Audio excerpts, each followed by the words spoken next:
You guys have a Bible with you?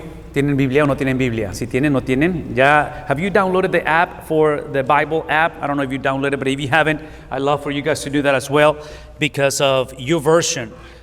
Speaking of apps, if you guys get a chance and get to go to your device, el app that we use on a weekly basis, este es el app que recomendamos para donde podemos tener acceso a las presentaciones, exposición de la Biblia que hacemos cada semana, se llama Bible Lessons International. So go to your devices, if you get a chance, you can download that app as well. We're in 2 Timothy chapter number 4 this morning. So the year is 2004. El 2004. Do you guys remember 2004? Anybody? Were you born? Yeah. Some of you probably were not even born. Pero el 2004, that was a major transition for us as a family. Major transition because we are 5 in the family. And my wife, Areli, and I married for 27 years. We have 3 kids. 27 años de casados, 3 hijos. Y en el 2004, our youngest, Josué, he was 2 years of age. He was born in 2002, Becky was born in 2000, Sarai was born in 98. So, nuestros hijos en ese tiempo estaban en las edades de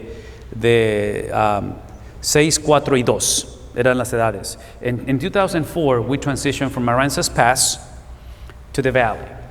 This is 20 years ago. And because of the transition, as we moved, we had to purchase some furniture. And we walk into this place called Furniture Row, and I'm not making any commercials. I'm not getting any money for this, okay? I'm just telling you, it's part of the story. We went to this place called Furniture Row in McAllen, Texas. Nos movimos de Aransas Pass, después de estar ahí sirviendo en First Baptist, nos movimos con los niños, estaban chiquitos, edades de 6, de 4 y de 2 años de edad. Y eso es hace 20 años. Hace 20 años yo tenía pelo, era negro, era bastante, y todo eso ha cambiado, right? So I used to have hair, it was black. It was beautiful. Long gone, long gone, long gone. And we went into this place, and as we walk into this place to actually purchase or get information over some furniture that we needed, once the lady started filling up some information for us, la señora que nos atendió, era una joven realmente, nos atendió y empezó a llenar unos papeles. She asked me and says, "What do you do for a living?" Me está preguntando, ¿a qué te dedicas?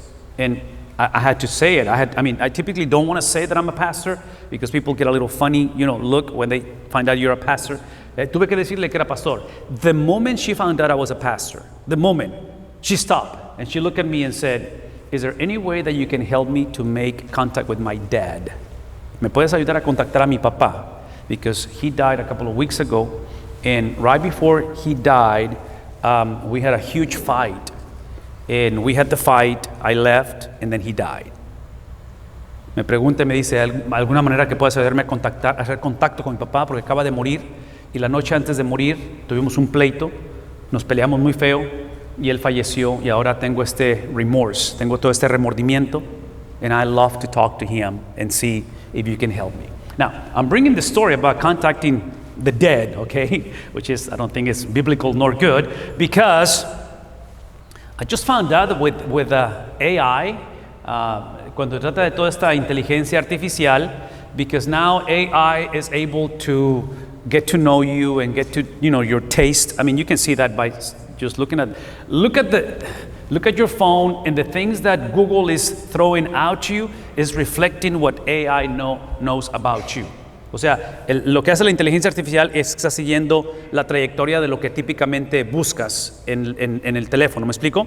Which I know you guys know that, but here's the point. So apparently AI now, if you were to record yourself, to tell AI more about yourself, now listen to me, okay, aquí es donde se empieza esto. This is crazy. This is crazy and a little, anyways. Again, it just took me to my Furniture Row experience, what I just found out today. 20 years later, because apparently with AI today, now you're going to be able to speak to your loved ones that have gone, that are long gone, los que ya fallecieron, y vas a poder hablar con ellos porque AI ha grabado sus memorias. So the memory of the loved ones and the people that your family members, now through artificial intelligence, you can actually speak to them, which is not them, right? It's just the memories that artificial intelligence is keeping and doing this thing. So 20 years ago, there was no AI, or at least it wasn't like that. So this lady at Furniture Row asked me directly. She thought that I was AI, I guess. She said, "Can you make contact with my dad?" And I was like, okay. Es la cuestión, es el sentir de ella de que quería hacer contacto con su papá. I learned this a couple of years ago just listening to podcasts, escuchando algunos programas de podcast o de esos programas que están grabados. Y este varón, este señor que tiene un podcast, cuando hace sus entrevistas, anytime that he does an interview, he comes to this section at the very end where he's interviewed this person and asks him the three truths about life. And this is what he says. Así es como le hace la pregunta a los que entrevista con respecto al final de la entrevista. Le dice, okay, if you were to die today, now, typically on the interview is very famous people, okay? Very influential people, very wealthy people. And this is what he says. La pregunta que le hace es esto. If you were to die today, see, and everything is going to be deleted about you. Any book, any video, any whatever, everything is gone. Nothing, there is nothing that will be a remembrance of you. Todo va a desaparecer, no hay ninguna página de Facebook, no hay nada que queda de ti. Y dice, ¿cuáles son las tres verdades que le dejarías a tus hijos o a tu esposo o a tus padres, whoever that person is? What are the three truths that you will leave to your loved ones? Three statements. And then, the person on the interview gets a little thinking circle and then gives you, well, these are the three things that really matter to me, whatever they may be. Dan su opinión de las tres verdades que ellos quieren dejar a su familia o que lo consideran importantes si todo fuera a desaparecer en ese caso. This morning, when we think about graduates, I'm processing this whole experience of 20 years ago of someone asking me about speaking to the dead, right? Hablar con alguien que ya ha fallecido. Pensar en la inteligencia artificial, artificial intelligence today, which apparently is going to be able to give you a version of whoever is long gone, and still you can talk to that person through artificial intelligence. La palabra de Dios menciona en el libro de Timoteo que aquí está un varón, el cual se llama Pablo. This is Paul in 2 Timothy, is speaking to a young person, a young brother. And even though Paul is not gone yet, but he's given a message that is going to describe some eternal principles. Hay principios eternos, hay verdades que Pablo está dejando a Timoteo. And for us, we're fixing to hear from someone who is not with us anymore, which is Paul.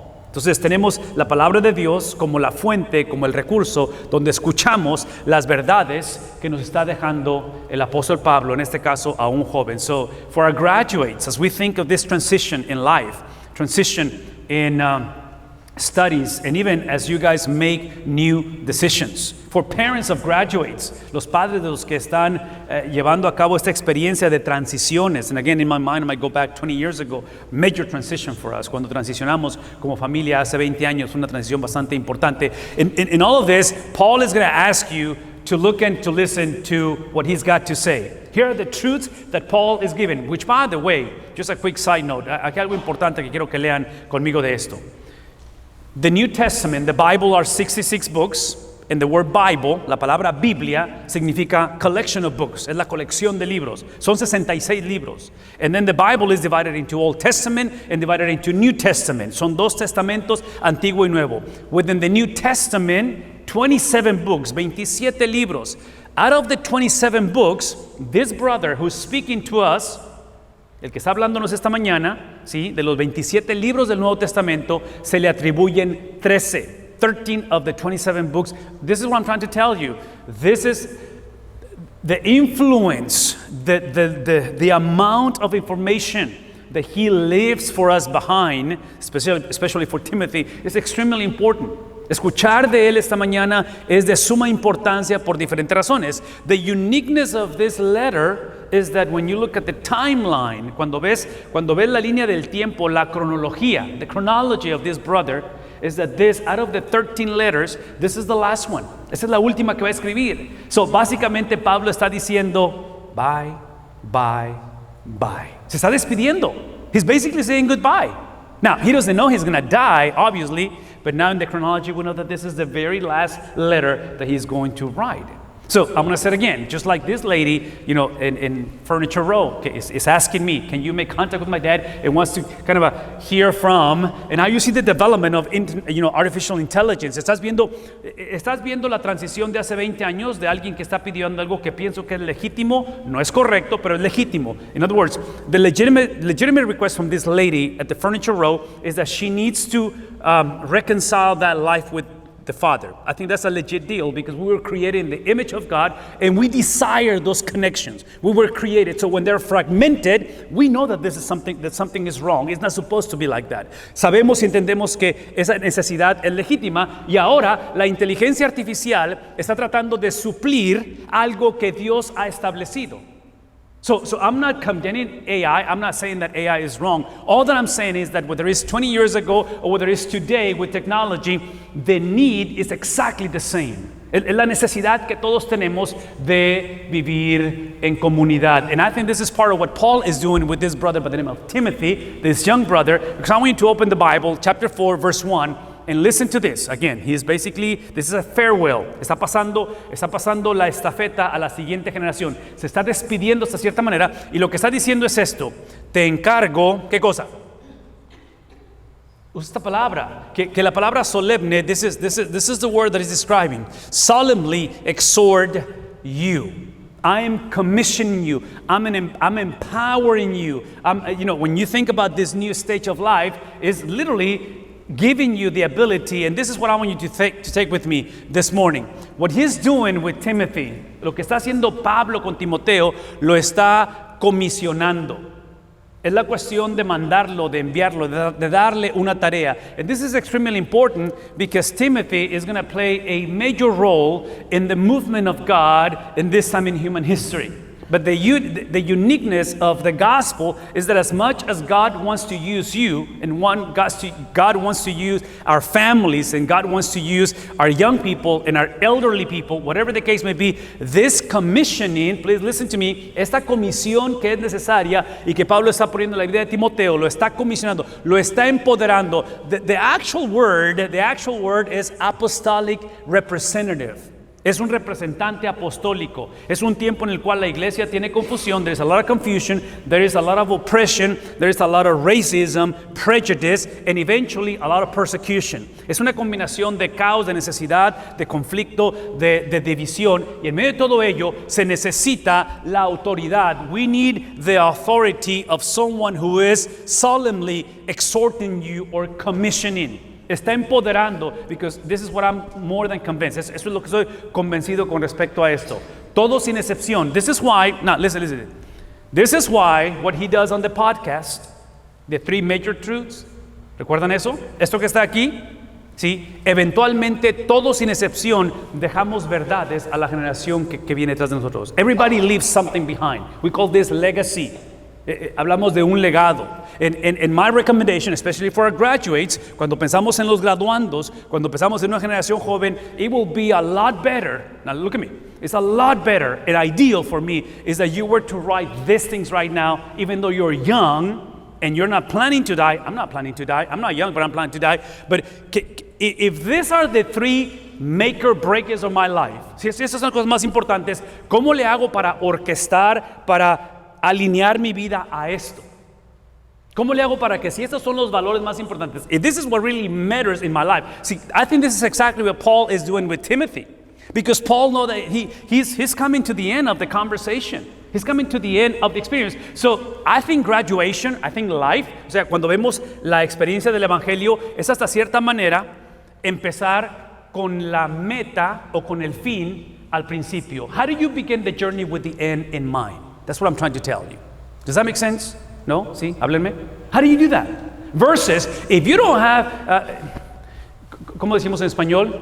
Que el que todo le tira, a nada le pega. If you aim at everything, you'll always hit it. Because you don't have specific goals. So in this case, Paul is speaking to Timothy. Again, he hasn't died yet, but he's about to die. Paul is about to die. So, está dejando esas verdades centrales y para nosotros estamos escuchando de alguien que ya murió. Entonces, la palabra de Dios es como si fuera la inteligencia artificial. It's like the Bible is like AI. It's giving us the words and the thoughts and the minds of someone who is no longer with us. Now, ironically, this is so crazy for me because ironically, one of the reasons why the Bible has been preserved, la Biblia ha sido preservada a través del tiempo, es precisamente porque es la palabra de Dios. So again, I'm just speaking of the validity, of the certainty of what is taking place. So I'm going to say this again. He's commissioning Timothy. What's the point? Please listen to me. Ese es el punto. La cuestión de lo que hablamos de esta comisión, este empoderamiento, yeah, he's empowering Timothy, is that the empowerment, look at me, the empowerment goes and is effective in the measurement of your submission. En la manera en que Timoteo se somete a la autoridad de Pablo, es que Timoteo es empoderado. Am I making sense? This is extremely important because we are a generation, tragically today, that is about autonomy. It's about what I think and what I want and what I feel and who I think I am. I'm not against any of those things in your life and my life, but here's the point. ¿Sí? Esta cuestión de la autonomía, de simplemente actuar y decir y pensar lo que soy, lo que siento, here's the bottom line. The bottom line is that the God of the Bible is the one who determines ultimately the major truths of your life, las verdades centrales de tu vida. So when God is not the epicenter and He's not the one sending you and commissioning you, si no es Dios el que está haciendo esto, potencialmente quedamos a la deriva. We'll just be at the mercy of circumstances and experiences and feelings, and you don't want to do that. You don't want to be at the expense of, because you and I know you are extremely fragile, I'm extremely unpredictable. ¿Me explico? Todos cambiamos. ¿Se dan cuenta que todos cambiamos? Inevitablemente todos cambiamos. Entonces no puedo estar a merced de lo que suceda, de lo que piensa o de lo que me hagan. I have to ground my life. La necesito construir, edificar en algo más allá que mi propio criterio. It's got to be beyond myself, because otherwise I'm gonna disappoint my own self. And by the way, this commissioning, esta comisión lleva a ¿qué cosa? We call this obedience. Lleva a obediencia. ¿Me explico? Entonces, esta es la experiencia where this is what is happening to Timothy. Esto es lo que le está pasando a Timoteo. It's happening to, now look at me for a second. This is happening to him. Timothy is not looking for it. Sí, simplemente el apóstol Pablo, el Señor a través de Pablo, está escogiendo a Timoteo para comisionarlo. And he's being commissioned not to the ideal church, but to the real church. Está siendo comisionado por una experiencia en la que Timoteo tiene que llevar y experimentar acción. Now, very briefly, right now, before we pray, we're about to pray, but this is Deuteronomy chapter 4. I'm going to take you to the Old Testament. En el Antiguo Testamento hay una experiencia muy similar. Si ustedes recuerdan, en el Antiguo Testamento, I told you earlier, 66 books, 66 libros, de los cuales son 2 testamentos. Here's the point. ¿Sí? Los primeros 5 se conoce como el Pentateuco. This is the Pentateuch, the first 5 books of the Bible. And within these 5 books of the Bible, the very last one of the 5 is the book of Deuteronomy. And the book of Deuteronomy, el libro de Deuteronomio lo que es, this is what the Deuteronomy is basically Moses, which is the founder of the nation. He's introducing again the law. One of the reasons, guess what? You know why? Why he's introducing the law? ¿Saben por qué está introduciendo otra vez la ley, Moisés? Because the guys who received the law at the beginning, guess where they are? They are exactly what the father of the lady for Furniture Row is or was.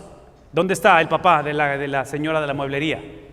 They're gone. They're long gone. So Moses in Deuteronomy is introducing to the graduates, to the new generation, a los jóvenes, a la generación nueva.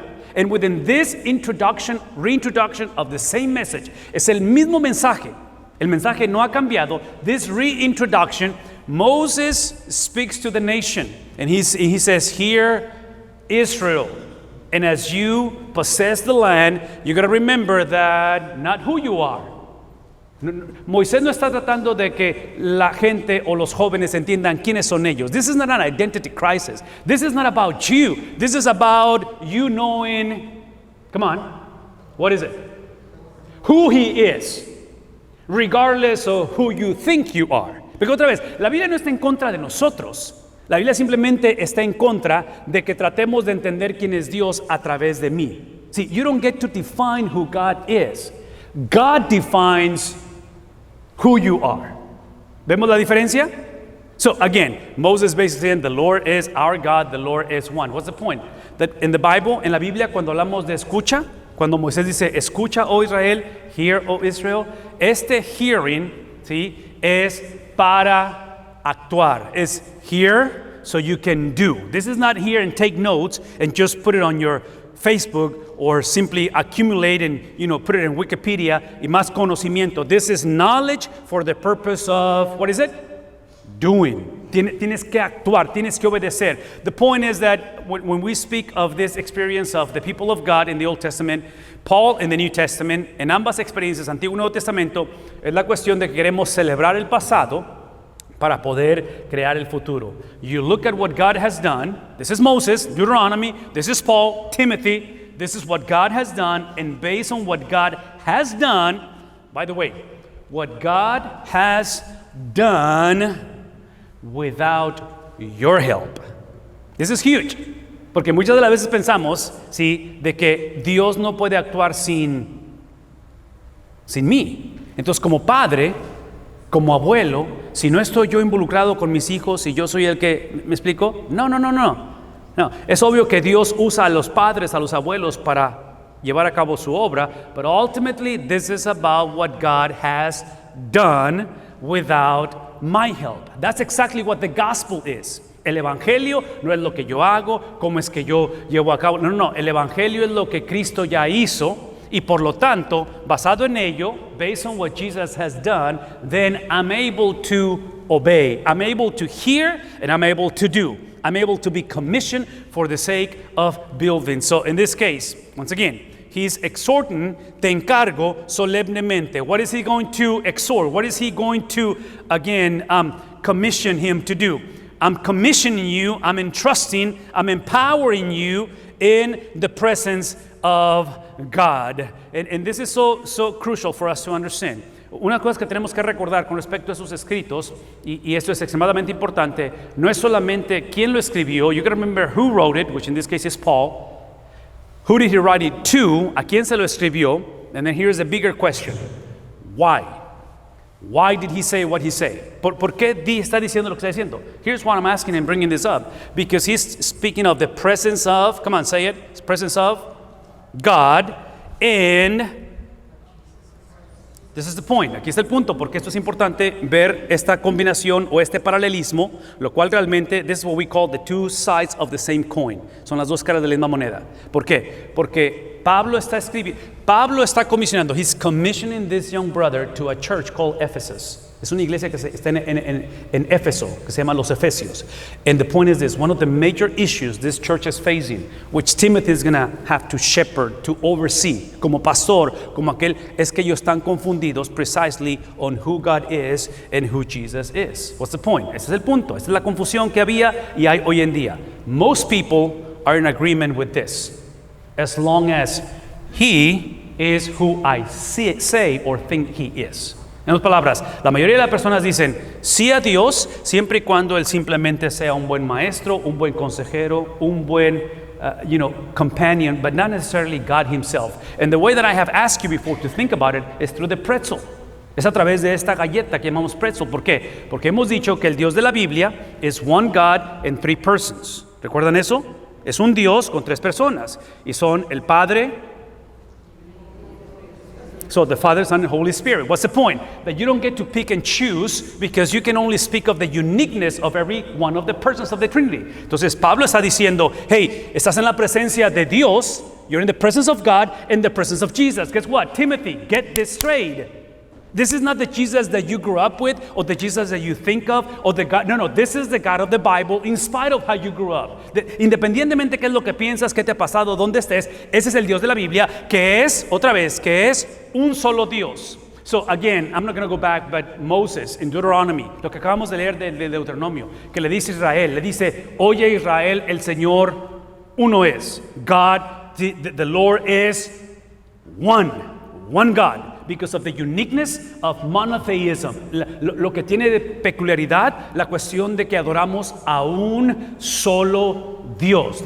Y otra vez, please listen to me. These people are coming from a context, an understanding of what is called, esto se dice monotheism, que es mono, uno solo, ¿verdad? One God. And then polytheism sería ¿qué? ¿Qué sería politeísmo? Multiplicity of gods. Please listen to me for a second. The average person in our generation, the average graduate, la mayoría de sus graduandos esta mañana no se oponen a que haya un Dios. You know, they typically don't mind God as long as He is one among multiple options.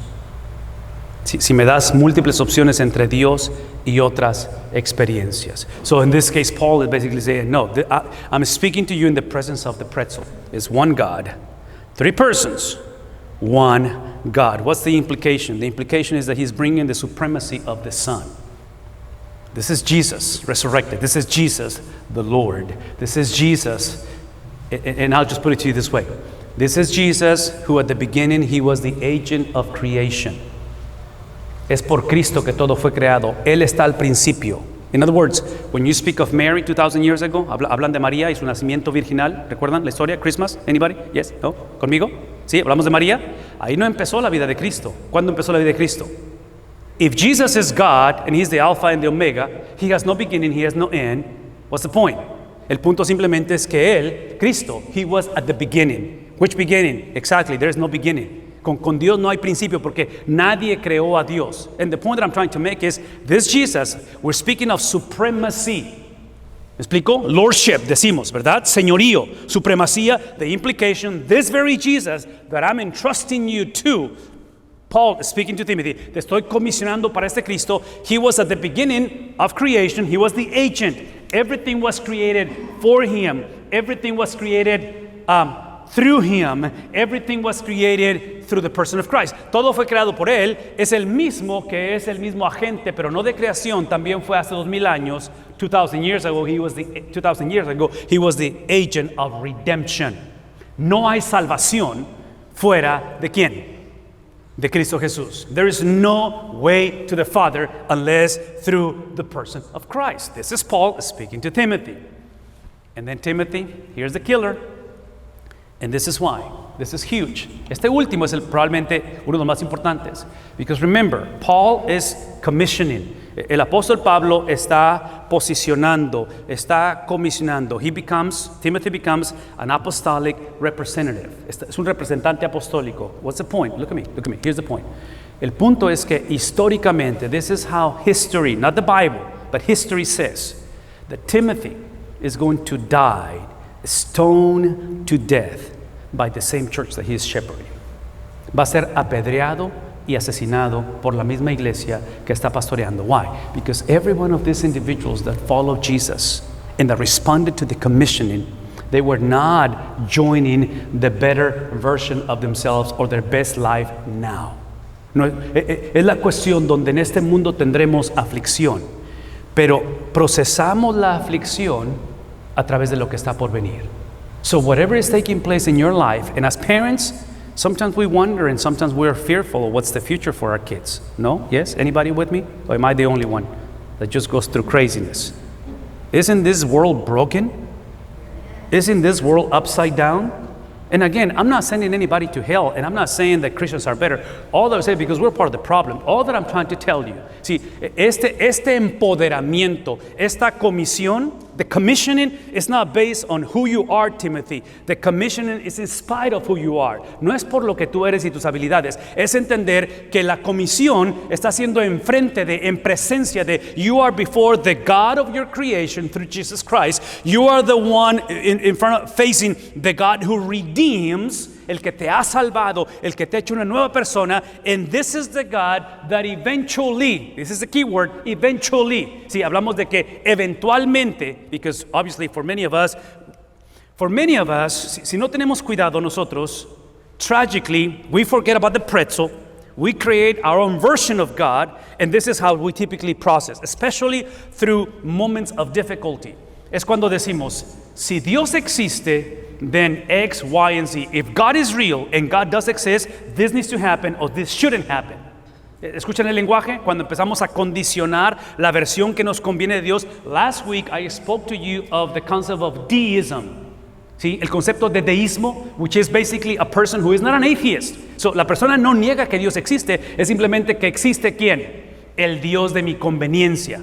the God who X, Y, and Z, whatever it is that you think God is supposed to be. See, Paul is telling Timothy, I'm sending you, I'm commissioning you, you're graduating, you're moving into a real scenario, into a real church, into the real world. And even though you're going to go through the valley of the shadow and death, escúcheme por favor, Pablo no está hablando simplemente teoría o experiencia. Paul literally, in Timothy, as he is, I don't know if you know how Paul died, but Paul died incarcerated. Estaba encarcelado por predicar el evangelio, and then historically, the Bible doesn't say it, but historically he's going to be decapitated por seguir el evangelio. What's the point? Timothy, you're seeing it in me. You know exactly what I'm talking about. Just hold on, buckle up, do not quit. No? ¿Sí conmigo? That's the point.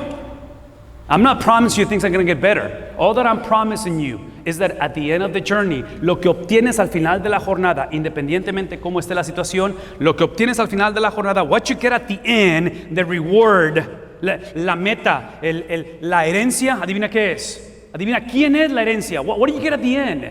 You get God. That's what you get. La herencia es simplemente Dios. Entonces, aprende a valorarlo desde ahorita. Al final simplemente dice, hey, this is Jesus, este es Cristo, y es Dios y Cristo, el cual, otra vez, viene a juzgar. ¿A quién viene a juzgar? Viene a juzgar a los vivos y viene a juzgar a los muertos. So this is the God, is in the presence of God, which is Jesus Christ, and is the one who's going to judge, again, the agent of creation, the agent of redemption, and the agent of judgment, right? Entonces va a juzgar the living and the dead. So here's the point. The point is that he is speaking from a second coming of Jesus, eschatological, end times, ¿sí? De tal manera que él está diciendo a Timoteo, hey, buddy, listen to me. Things aren't going to get any better. We're moving against spiritual warfare. Esta es una lucha espiritual la que estamos teniendo aquí. De tal manera que tienes que recordar esto. The God of the Bible, which is going to come, has come, and is going to come back again, viene a juzgar los vivos. He's going to judge the living. Everybody. You see a lot of injustice. Yo sé que ves mucha injusticia y muchas cosas no tienen sentido. Él va a enderezar todo, juzgando, ¿me explico? A los vivos, juzgando a los muertos y juzgando a los que están bien muertos. What's the point? Here's the point. So the living is because, this is why. En la segunda venida de Cristo, todos predicamos la segunda venida de Cristo como una realidad. Everybody preaches second coming as a reality. It's happening. What's the challenge? The challenge is that we don't know when it's happening. ¿Recuerdan eso? No sabemos cuándo. Entonces, people freaks out all the time con end times y que el fin del mundo y que toda esa cosa. Entonces, el punto es esto. There will be one generation. Hay una sola generación en la historia de la humanidad que va a ver la segunda venida de Cristo. There's one generation that will get to see Jesus face to face. Anybody? ¿Sí? ¿No? Personally, my take, I don't think it's us. Anyways, luego les platico por qué. Pero el punto es que hay una generación. Secondly, la mayoría probablemente vamos a estar, ¿qué cosa?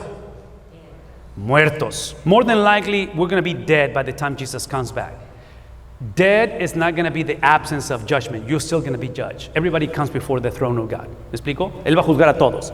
But if you were to die today without Jesus, you're going to experience a second death. Hay una segunda muerte que los que no se entregan a Cristo, que no reconocen al pretzel, if you disregard Paul's admonition and instruction, you get to not only die one time physically, which everybody dies physically, but now you get to die spiritually. And the spiritual component is eternal damnation. La muerte espiritual es la muerte de la cual simplemente es separación de Dios para siempre. Es infierno, es condenación eterna. Y Pablo quiere asegurarse que Timoteo entiende eso. And this is how he closes. Not only that he's going to come to judge the living and the dead, and by his appearing. ¿Sí? Va a ser a través de su manifestación. Esta manifestación es simplemente el recordar otra vez que cuando venga Él, the second coming of Christ, he's coming with the glory of God. We call this the Shekinah glory. This is the presence of God in the Old Testament, la presencia de Dios en el Antiguo Testamento, when God showed himself in the wilderness. En el desierto era una columna de fuego durante la noche y una nube durante el día que protegía al pueblo de Dios. There was a column of fire and a cloud during the day. The point is that this word Shekinah is the glory of God. Now look at me. This is the last thing I'm going to say. And I promise you, we're going to pray. Eso es lo importante de esto. Cuando Él se manifieste, when Jesus appears, when He's coming again, when He does come again, el appearance, la presencia, cuando Cristo venga por segunda vez, He's coming with the glory of God. And the glory of God, I've said this before and I'm going to say it again. La gloria de Dios siempre, siempre, siempre, siempre es, ¿qué es la palabra lethal? Letal, dañina, ¿sí? So in my mind, I always think of electricity. Electricity is lethal. Do you believe me? La electricidad es letal. Why are we using it? How is it safe that you go and turn, ACs and so is beneficial because electricity is grounded.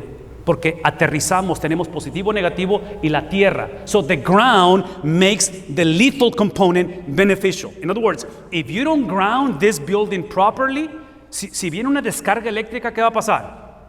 It's going to burn everything because the ground protects. So when Jesus comes back again, He's not coming to be beneficial in a sense that today is the day when Jesus died and resurrected. Jesus absorbed 2,000 years ago. Hace 2,000 años, Cristo absorbió lo letal de la presencia de Dios. Jesus took on Himself the judgment. He took on the holiness, the righteousness, the vengeance. He paid for your sin and my sin. So the lethalness, así se dice, lethalness of God, la venganza de Dios, lo que es fuego consumidor, hace 2,000 años, Cristo lo absorbió. This is why when He comes, He's not coming as the agent of redemption. He came 2,000 years ago. Right now, Jesus is the agent of redemption. But if he were to come today, He's not coming as the Lamb of God that forgives the sins of the world. He's coming as the one who is bringing as the agent of judgment. Él viene a juzgar ¿a quién? A los vivos. He's coming to judge the living, the dead, and who else? The very dead. Remember? Vivos, muertos y a los que están bien muertos. Y cuando Él venga, Él no viene para ofrecer salvación. La salvación es cuando es. La salvación es ahora. Cuando Él venga, there will be no ground in electricity. It's going to be power. It's going to be authority. And every single person that disregards the beneficial, the beauty of the presence of God who is available to you right now. This is the day. This is the day where your sins can be forgiven. This is the day when you can be commissioned, look at me, where you can be commissioned so you can have authority over the things that God has entrusted. If you're a man, if you're a father, God has entrusted your wife to you and your kids. And the reason why families are upside down is because we don't want to be commissioned by God. We want to act and behave as if we have supreme authority. We do not have supreme authority. God does. De la manera en que Pablo comisiona a Timoteo, God has commissioned men to be leaders of their families. God has commissioned our officials in cities, schools, and places through God's design so we can operate, so we can function as a society. And tragically, we have disregarded all that. We are not taking God seriously. We do not fear God. We do not see the beauty of God. And most of us, we don't think, neither believe that He's coming again. But Jesus is coming again. I believe that one of the best ways for you to speak of the second coming of Jesus, or to believe and to confess and to express, la manera en que creemos, is when you and I find ourselves in the valley of the shadow and death. When everything is lost, where every doctor's result, where every situation at home, financially, health-wise, is hitting rock bottom. All that you have left is that one day, we don't know when, but it's coming, that everything will be made right, straight. No more suffering, no more crying, no more sorrow, no more grief. What do we do in between? You know what we do? We trust. You know what do? We place ourselves under the commissioning of God, and we entrust the next generation to the God of the Bible. We simply place our families, we place our finances, we place our dreams, we place our sin and rebellion before the God of the Bible and ask for the God who has given his beneficial experience through Jesus Christ to come and dwell in us, to come and take over us, not because we got it, not because we have changed, but in spite of who we are. This is the moment that we're simply coming, crying, begging, pleading for the God of the Bible, because today may be the last day. Today may be the last opportunity we have before the lethal presence of God shows up. And I'm not trying to scare anybody. I'm trying to invite you to the beauty of things. Because remember, Jesus has been resurrected, so that's the down payment of what is to come to you. ¿Verdad? Es el layaway que decimos, es el enganche que se dio, donde la experiencia de resurrección es el beneficio que tenemos y Él lo ha depositado en nuestro banco. Y un día, en medio de sufrimiento, de muerte y de dificultades, el Señor resucitará a su iglesia. Would you pray with me?